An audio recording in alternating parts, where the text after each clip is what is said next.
Usted siempre nos acompaña en Norte Grande Federal, pero en esta fecha particularmente es muy lindo tenerlo.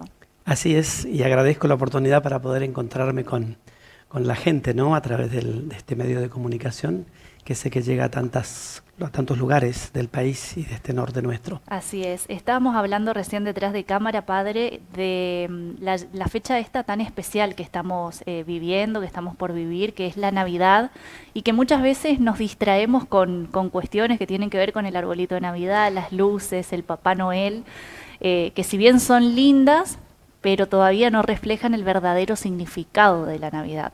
¿Qué Por- significa la Navidad? En primer lugar, la cercanía de Dios, la ternura de Dios, ese abrazo como incondicional de Dios que deja el cielo para venir a hacerse uno con nosotros, uno como nosotros. Por eso es verdad lo que vos decís, ¿no? Es decir, la Navidad es, digamos, esa experiencia física y espiritual también, digamos, de el encuentro con esa realidad divina que no es ni omnipotente ni todopoderosa, sino que es tan cercana, tan tierna, tan inmediata, el niño Dios, ¿no? Y entonces no perder nunca de vista eso, digamos que la Navidad es la absoluta cercanía de Dios al ser humano, viene a encontrarse con el ser humano. ¿Y cómo hacemos para llegar a ese encuentro con Dios? Bueno, en primer lugar creo que necesitamos tener como, yo digo, la sensibilidad para poder, digamos, abrirnos a ese encuentro. Y ciertamente todos estos signos, el arbolito, el niñito, el pesebre, todo eso nos ayuda, ¿no es cierto? Pero es mucho más que eso. Es como abrir tu corazón y empezar a funcionar en la dinámica de lo que es la Navidad, que es el saludo, que es el abrazo, que es la cercanía, que son esas cosas, digamos, que tocan nuestro corazón, nuestra alma, que inundan nuestros sentimientos, esos sentimientos lindos que nos genera la Navidad, ¿no? Y entonces el que está distanciado, que se acerque, el que está peleado, que se reconcilie, el que está de alguna manera distante, indiferente, que se comprometa, que se involucre. Eso es, ¿no? El modo, me parece, como para abrirnos a la experiencia del encuentro con Dios. Dios nos habla a través de las personas. Exactamente, y el amor es, como el condimento especial, ¿no? En Así esta es, fecha. así es. El Adviento también, escuchamos mucho hablar de Adviento, que es un periodo de preparación. Sí. ¿Para qué nos preparamos? Nos preparamos justamente para eso, para ese encuentro. Claro, tenemos 4 semanas en las que la Iglesia, a través de los signos, de los ritos, va como, digamos, asusando nuestra conciencia para que nos preparemos a eso, algo extraordinario que está por suceder y que sucede el 25 de diciembre como memoria histórica de un hecho que sucedió hace 2000 años, pero que espiritualmente tiene que suceder en nuestro corazón. Y por eso hay que cultivar la mente, cultivar el corazón, con la meditación, con la oración, con todo eso, ¿no? Para predisponernos a ese encuentro real, tangible, sensible con ese Dios que viene a nosotros. Que sería, el Adviento sería como la preparación del nacimiento de Jesús en nuestros corazones, ¿puede ser? Esa es la definición perfecta. Es la preparación para que Jesús realmente nazca en nuestro corazón. Porque podemos quedarnos en el recuerdo histórico, ¿no?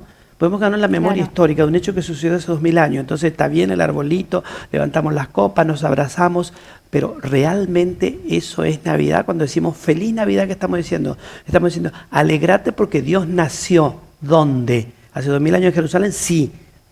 Pero es imperativo que nazca en tu corazón y ahí sí es Navidad. ¿Y cómo nos damos cuenta de que Jesús nació en nuestro corazón? Los sentimientos, deben cambiar los sentimientos, ¿no? Los sentimientos de la Navidad son sentimientos de unidad, de paz, de amor, de reconciliación, de solidaridad, de apertura y especialmente sensibilidad y solidaridad social hacia los pobres, hacia los frágiles, vulnerables.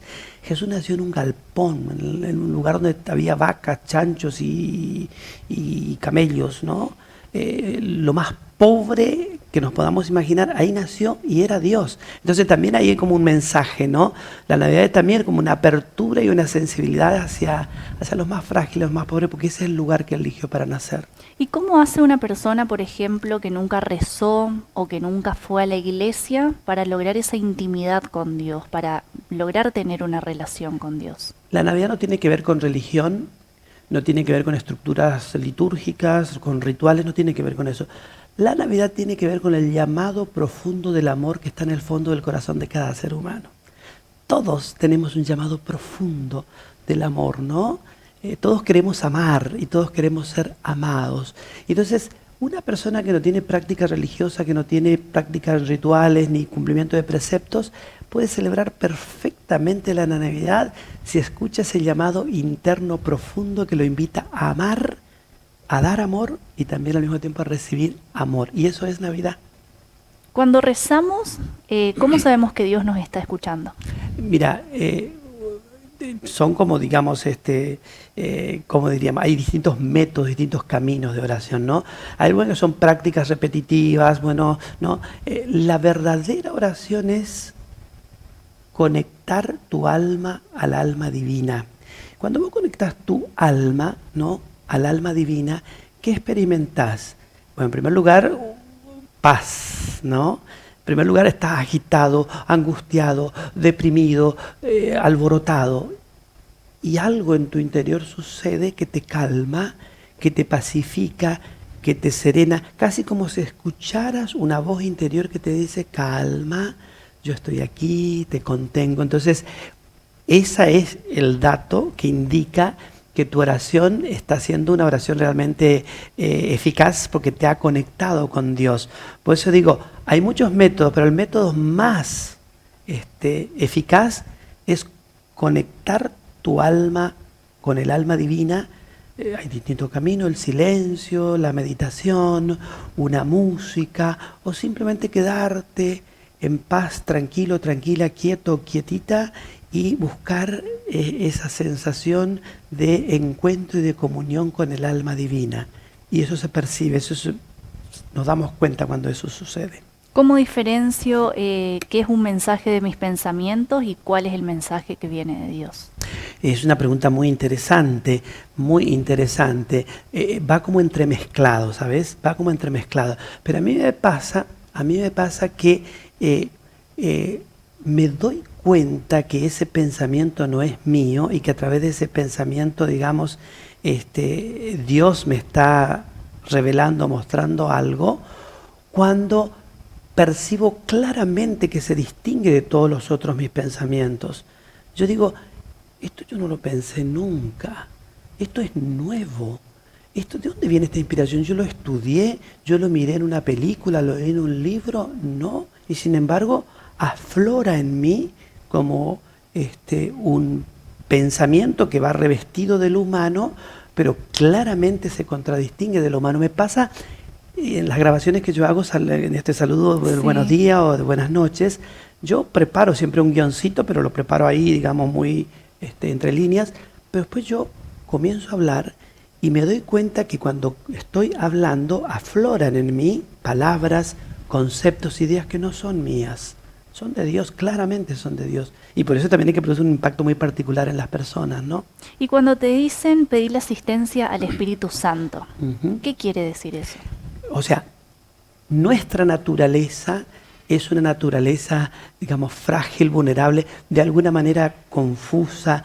Entonces nosotros tenemos que pedir la asistencia de lo alto. El Espíritu Santo es el también llamado Paráclitus, el defensor, el gran mediador, el dulce huésped del alma, en el sentido de que te calma, te tranquiliza. Por eso, pedir el auxilio del Espíritu Santo significa permitirle a tu naturaleza, que casi siempre es atolondrada, alborotada, subjetiva, el auxilio de lo alto para que vos puedas, a la hora de tomar una decisión, a la hora de dirigirte a alguien, a la hora de aconsejar, a la hora de tomar alguna decisión importante, esa decisión esté permeada por ese auxilio sobrenatural que viene de lo alto y que le ayuda a tu naturaleza y a tu subjetividad para que sea lo más objetiva posible, lo más clara posible, lo más serena posible, lo más amorosa posible. Ese es el auxilio del Espíritu Santo, ¿no? Cualifica nuestra humanidad, de alguna manera la perfecciona, la hace más hermosa, la hace más perfecta. Es esa asistencia divina, ¿no? Sí, por así decirlo, ¿no? Sí. Usted recién hablaba de la meditación y de la oración. ¿Es lo mismo meditar que rezar? No, o sea, la oración claramente es ese encuentro íntimo, real, conexión alma humana, alma divina, esa es la oración, ¿no es cierto?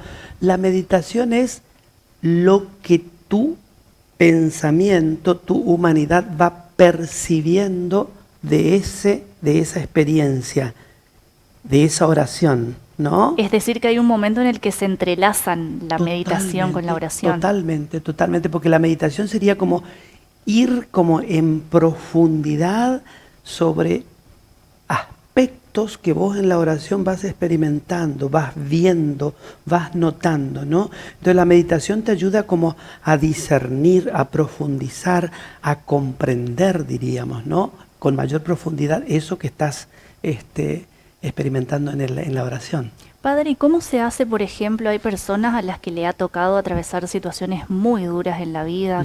Por ejemplo, una madre que ha perdido un hijo. Sí. No sé si existe consuelo para esos casos, ¿no?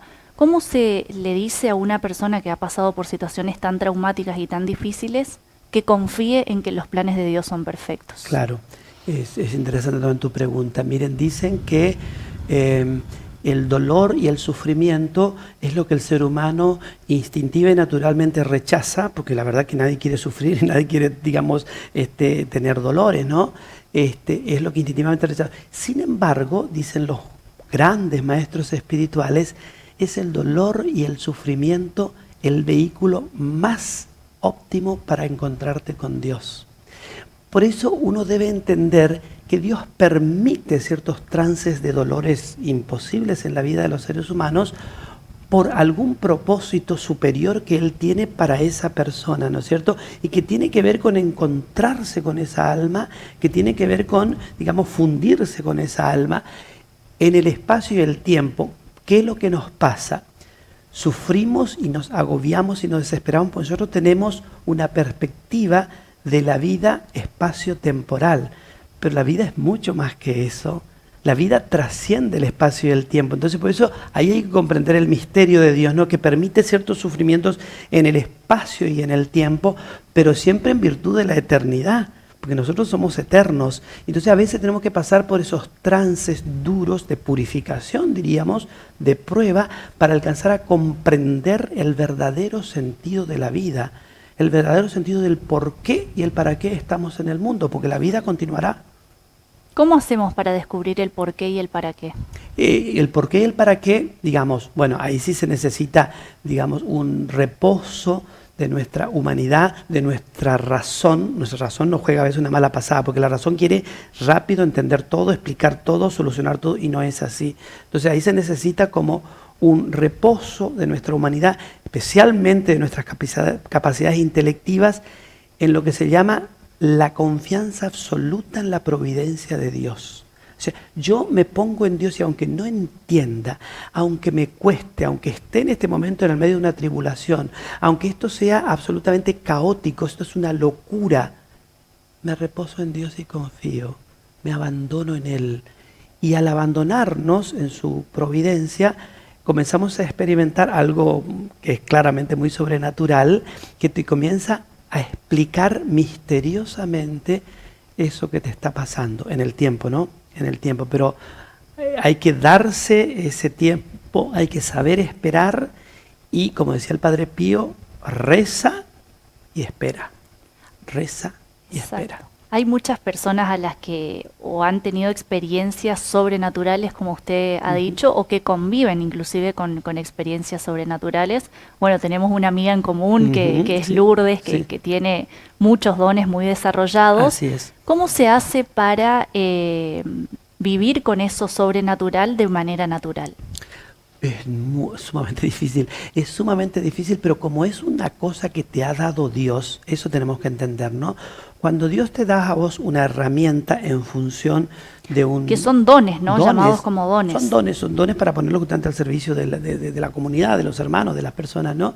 Entonces, como Dios te da esos dones, te da también la capacidad de poder, digamos, hacer esa danza entre el cielo y la tierra, ¿no? Porque es cielo, tierra, tierra y cielo, en el cual, digamos, cuando uno tiene esos dones, a veces se siente como incómodo, se siente como perplejo frente a cierto comportamiento y actitudes de los seres humanos que, como uno tiene la visión y la comprensión de la realidad y de la verdad de Dios y del mundo desde otro ángulo, te queda como perplejo, ¿no?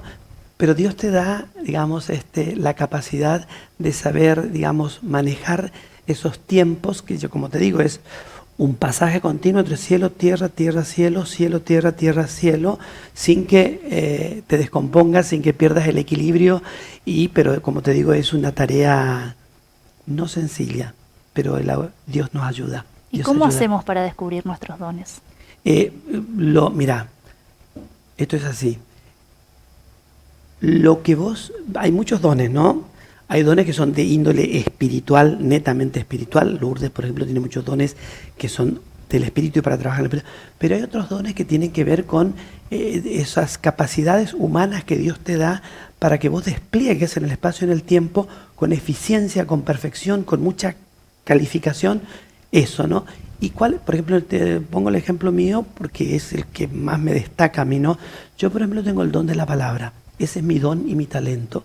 Yo no sé por qué, pero yo hablo y a mí me afloran palabras, me vienen conceptos y sé que es un don de lo alto porque no hablo difícil, no porque me van a gloria ni porque yo me las crea, no. Sé que es así, porque además sé que no es mío, sé que Dios me ha dado. Entonces yo hablo y mi lenguaje resulta sencillo, resulta profundo, resulta así y ese es un don. Lo descubro de esa manera, ¿no? Sin dudas.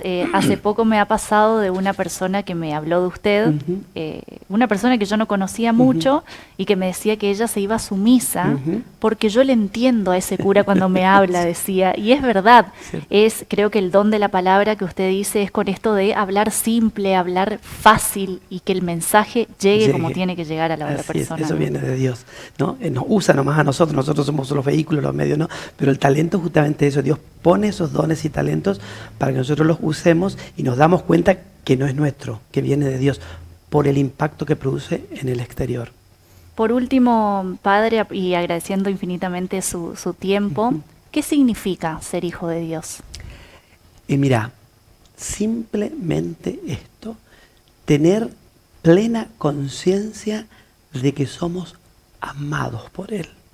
Vos sentís que sos hijo de Dios cuando realmente experimentás en tu vida que hay una realidad que te trasciende y que te ama, pero con un amor tan grande, tan incondicional, tan pleno, que vos no tenés que preocuparte de nada más. Soy hijo de Dios, soy amado por Él. De hecho, hay experiencias espirituales muy fuertes de personas que me han estado, estas famosas experiencias que le llaman cercanas a la muerte, ¿no? Que se murieron por algunos segundos, por algunos minutos y fueron a otro lugar. Entonces hay un neurocirujano americano que cuenta que el primer acto de conciencia que él tuvo cuando abrió los ojos en ese lugar, que no es un lugar, sino que es un estado espiritual, era una voz dulcísima que le decía: eres eterna e inmensamente amado, no tengas miedo. Porque él estaba asustado, no porque no sabía dónde estaba. Eres eterna e inmensamente amado. ¿Cuándo hacemos experiencia de eso? Cuando descubrimos que somos hijos de Dios. Eso es ser hijos de Dios, sentirnos inmensa y eternamente amados por Él. Y eso es lo que tenemos que recordar siempre que las cosas se pongan difíciles, ¿no? Porque ahí es cuando la gente generalmente duda y tiende a perder la fe en los momentos difíciles. Totalmente. ¿Y eso son pruebas? Sí, para yo siempre... ¿Dios prueba la fe? Creo que sí, digamos, creo que sí, porque digamos, si no, no entenderíamos por qué le pasan a los seres humanos a veces cosas que son tan impresionantes. Voy a decir, el otro día me encontré con una señora muy sencilla en Santa Inés, y entonces ella me decía, porque la gente te agradece a vos, me dice, yo estoy aquí de pie por usted. ¿Por qué? Le digo, padre, porque yo tengo 3 hijos, los 3 se suicidaron y me quedé yo sola. Entonces yo cuando fui a sus misas, usted empezó a hablar de Dios amor y empezó a explicarme las cosas, ahí entendí que también eso entraba dentro de un plan y de un propósito que yo no lo podía comprender y con la cual estaba enojadísima, pero que venía de Dios. Y entonces, por eso digo, esas pruebas que son tan fuertes, me parece que a veces tienen que ver con esos saltos cualitativos que la carne, el ser humano, la mente humana tiene que dar para comprender de qué se trata esto, porque al fin y al cabo, ¿de qué se trata todo? Natalie, del amor. Del amor se trata, nada más ni nada menos. Y a veces, para entrar en esa dinámica del amor, Dios tiene que probarnos, ponernos en ese tipo de callejones para que podamos comprender y decir, wow, se trata de esto. ¿Cómo se hace para amar a alguien que te ha causado tanto daño? Mira, por experiencia propia te lo digo, es cuando en el camino espiritual vos creces y te das cuenta de qué se trata, digamos, que se trata del amor y nada más que eso, y tu respuesta siempre tiene que ser del amor, incluso el que te lastima, incluso el que te hace daño. El estado evolutivo de tu conciencia espiritual, cuando llegas a ese nivel, te hace mirar a la persona que te maltrata desde esta perspectiva. Pobre, también él llegará a comprendernos que no es eso, que no se trata de eso, que está en ese nivel y porque está en ese nivel quizás no ha comprendido, tiene que madurar, tiene que pasar por los distintos estadios para comprender, pero ahora está en este estadio y debo comprenderlo. Yo me doy cuenta que no es eso, que no se trata de eso, pero él todavía no comprendió o ella todavía no se dio cuenta. Y cierro con la historia de la mamá que le llevaba al niñito por la calle y ve un perrito que se le había roto la pata. Y estaba tirado ahí llorando el perrito. Entonces el niño va y lo levanta y dice, vamos a llevarlo, mamá, al perrito. Pero al levantarlo le toca la patita rota, lastimada, y el perro le muerde al niño. Le muerde mal. Entonces el niño le pregunta a la mamá, ¿pero por qué, mamá, si yo solo quería ayudarlo? Le dice, no fue el perrito, mi amor, le dice la mamá, fue su herida. Te mordió su herida, le dolió donde vos le tocaste. Muchos de los maltratos que recibimos y de las cosas que nos hacen tienen que ver con las heridas de las personas. Cargan heridas muy profundas, entonces por eso hacen daño. No son ellos, son sus heridas. Padre Rafael, muchas gracias. Gracias a vos, Natalie. Muchas gracias.